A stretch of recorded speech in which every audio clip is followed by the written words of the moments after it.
अखिलेश यादव क्या बोले कि मैं हारा हुआ हूँ, 2027 लड़ने तक की मेरी औकात नहीं है, ये बोलेंगे क्या? और सच बात तो यह है कि सच में ही 2027 ना कांग्रेस के लड़ने की औकात है, ना ही अखिलेश यादव के लड़ने की औकात है। और रथ ले जाओ, घोड़े पे चले जाओ, गधे पे चले जाओ, भैंस बैल जिस पे बैठ कर जाना चाहते हो जाओ, जीतेंगे तो योगी जी ही। ईवीएम हैक नहीं कर रखी योगी जी ने, हार्ट, दिल हैक कर रखे हैं अपने कामों से। साड़ी वाली बहन, घूंघट वाली बहन, हिजाब वाली बहन, जैसे भी जो मुसलमान जो बिल्कुल बाहर नहीं निकलती हैं वाली बहन, कॉलेज वाली बहन और स्कूल वाली बेटी, चल पड़िए। अगर योगी ना सुनाई दे तो जो आप कहेंगे मैं हार जाऊंगी। अखिलेश भैया से त्रस्त हैं, ये तो हमें सुनाई भी देता है, दिखाई भी देता है, समझ भी आता है। लेकिन अगर अखिलेश भैया ऐसी बात कर रहे हैं तो वो ज़मीन पर नहीं है। आप समझिए, ये सब एसी वाले नेता हैं जो एसी में बैठकर और गप्पे लड़ाते हैं, और फिर क्योंकि योगी जी के खिलाफ कुछ ना कुछ तो कहना ही है। अरे भाई, जनता पता है आपको योगी जी को कितना प्यार करती है? उत्तर प्रदेश की जनता को देखा भी है कभी ध्यान से? या बैठे बैठे वो अतीकी बनाते रहे तुम लोग? गुंडों की एक फौज खड़ी रहती थी। अगर किसी के मकान पे कब्जा करना हो, किसी गुंडे की जरूरत नहीं थी पहले, पता है आपको? अच्छा। समाजवादी पार्टी के नेता ही काफ़ी थे सबकी ज़मीनों पे कब्जा करने के लिए। ये तो जब से योगी जी आए, आप महिला से पूछ लीजिए, मैं मुस्लिमों की बात कर रही हूँ आपसे। जैसे मुझे अभी कोई पूछ रहा था कि क्या होगा, मैंने बोला योगी जी की सरकार आएगी, इसमें सोचने की बात ही नहीं है। महिला और गरीब किसान, गरीब व्यक्ति, अमीर व्यक्ति, हर एक कहता है कि पहले मैं 50 रुपए का नोट भी लेकर नहीं निकल सकता था दिन में। अच्छा। मैं शाम की बात ही नहीं कर रही हूँ, दिन में नहीं निकल सकता था। आज योगी जी है ना, तो गर्व से हर कोई जैसे चाह रहा है वैसे आ रहा है, जा रहा है। तो आप ये नहीं देखोगे, मतलब अखिलेश भैया को तो मुझे लगता है कि वो सारी अपनी दिमागी तौर पर जो उनकी थी ना व्यवस्था, दिमागी व्यवस्था सब खो चुकी है। अपनी वाइफ को प्रोटेक्ट नहीं करेंगे। अभी मौलाना ने क्या कहा था उनकी वाइफ को जब वो मस्जिद में चली गई थी, उनको बचाने के लिए एक शब्द नहीं निकला। क्यों? मुसलमान वोट फिसल जाएगी इसलिए। अच्छा। मुसलमान वोट बैंक ना फिसल जाए, चाहे अपनी पत्नी को गाली पड़वा लो। आप कह रही है वोट बैंक की बात है, आप खुद एक मुस्लिम फैमिली से आती है, प्रैक्टिसिंग मुस्लिम है, और वे कह रहे मुसलमान त्रस्त है उत्तर प्रदेश में, तो आप तो फिर कैसी बात कर रही हैं? भाई, सारे मुसलमानों को रिप्रेजेंट कर रही हूँ मैं। अच्छा। ये जो मैं आपको बात बता रही हूँ, ये मैं अपनी नहीं बता रही हूँ। उत्तर प्रदेश में सारे मुसलमान मेरे रिलेटिव नहीं रहते हैं। वो मुसलमान नहीं है क्या? वो तो मेरे से भी ज़्यादा कड़क मुसलमान है, जो बिल्कुल 5 टाइम के नमाजी, 1 सेकंड भी इधर उधर नमाज ना हो जाए। अच्छा। उस तरीके वाले, जो दुपट्टा भी हिलने नहीं देते अपना, ऐसे वाले। वो तक तो कह रहे हैं कि भाई चाहे कोई और बात हो ना हो, कानून व्यवस्था सुदृढ़ है योगी जी के मामले में। तो ये मैं कह रही हूँ आपसे। आप और मैं चलेंगे एक दिन उत्तर प्रदेश के दौरे पर, चलिएगा मेरे साथ, फिर योगी जी के लिए मुसलमानों से बात सुनवा कर लाऊंगी आपको। नहीं, ये अखिलेश जी जो कह रहे हैं उसकी बात करो, क्योंकि देखिए वे कह रहे हैं 2027 उन्होंने पीडीए बनाया है, तो पीडीए से तो वो जीतने के पूरी तरह से दम भर रहे हैं। अरे अब भाई, हर नेता यही कहेगा मैं ही जीत रहा हूँ। वो अखिलेश यादव क्या बोले कि मैं हारा हुआ हूँ, 2027 लड़ने तक की मेरी औकात नहीं है, ये बोलेंगे क्या? और सच बात तो यह है कि सच में ही 2027 ना कांग्रेस के लड़ने की औकात है, ना ही अखिलेश यादव के लड़ने की औकात है। सच बात है ये तो खाना पूर्ति करने आएंगे अब, लोगों को दिखाने की देखो हम लड़े थे। दम इनमें लड़ने के लिए नामांकन भरने का भी नहीं है।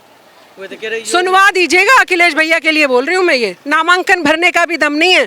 बातें बड़ी बड़ी कर रहे हैं कि जैसे पता नहीं पार्टी को। भैया, तुम खुद तो एक किसी के अपने कार्यकर्ता के साथ मिलते नहीं हो दिन भर, एक किसी व्यक्ति जनता का घंटी बजाते नहीं हो, और बातें कर रहे हो बड़ी बड़ी। योगी जी का नाम ही काफ़ी रहता है, चाहे वो अपराधियों के लिए हो जो छुपते घूमते हैं कहाँ कहाँ कि भाई हमें बचा लो, मत करो। एंटर भय है उन अपराधियों का, जैसे अतीक का एक वर्चस्व रहा है, जैसे समाजवादी पार्टी ने कुछ बड़े मुख्तार अंसारी और ये सबको नेता भी बनाया और अपराधी भी बना रहने दिया। राम वृक्ष यादव पूरे गांव को हथियारों समेत पूरा गांव अपने कब्जे में कर लेता है, अखिलेश यादव को खबर भी नहीं होती है। अच्छा। तो आप एक बात बताइए, मैं अगर दोनों आप मेरे पलड़े में भी रख दें, तराजू में, एक तरफ योगी जी को रख दें और एक तरफ अखिलेश को, तो मैं तो उस पलड़े की तरफ देखूं भी ना। तो आप पर्सनल फैन हो सकती हैं योगी जी पर्सनल के, नहीं, लेकिन मैं fact- मुसलमानों की बात कर रही हूँ। अच्छा। आप सब चीजों में मेरी ही क्यों, मैं किसको रिप्रेजेंट कर रही हूँ? अपनी कम्युनिटी को भी रिप्रेजेंट कर रही हूँ, देश को भी, बिकॉज मैं देश के लिए काम करती हूँ। मैं सारी महिलाओं की तरफ से बोल रही हूँ आपको ये बात। और आपको यकीन नहीं है तो उत्तर प्रदेश के एक दौरे पर चल पड़िए मेरे साथ। एक समय था जब खेत तो थे लेकिन फसल नहीं थी, धरती थी लेकिन उम्मीदें सूख चुकी थी। ऊसर भूमि जिसने किसानों के सपनों को वर्षों तक बांध रखा था, लेकिन अब तस्वीर बदल रही है। उत्तर प्रदेश भूमि सुधार निगम के ऊसर भूमि उद्धार अभियान ने हजारों हेक्टेयर बंजर और क्षारीय भूमि को फिर से उपजाऊ बनाने का संकल्प लिया है। वैज्ञानिक तकनीकों, भूमि परीक्षण, जिप्सम के उपयोग, समुचित जल निकासी और आधुनिक कृषि पद्धतियों के माध्यम से ऊसर भूमि को नई जिंदगी दी जा रही है। आज वही खेत जहां कभी फसल उगाना असंभव माना जाता था, अब गेहूं, धान, दलहन, तिलहन और बागवानी की हरियाली से लहलहा रहा है। इस परिवर्तन ने न केवल भूमि को नहीं बदला, बल्कि किसानों की आय बढ़ाई, रोजगार के अवसर पैदा किए और ग्रामीण अर्थव्यवस्था को नई मजबूती दी है। उत्तर प्रदेश सरकार की प्रतिबद्धता और उत्तर प्रदेश भूमि सुधार निगम के सतत प्रयासों से खेती का दायरा बढ़ रहा है और किसान आत्मनिर्भर बनने की दिशा में तेजी से आगे बढ़ रहा है। हर सुधरी हुई भूमि एक नए किसान की मुस्कान है। हर हरी भरी फसल विकसित उत्तर प्रदेश की पहचान है। आइए हम सब मिलकर इस परिवर्तन के सहभागी बने।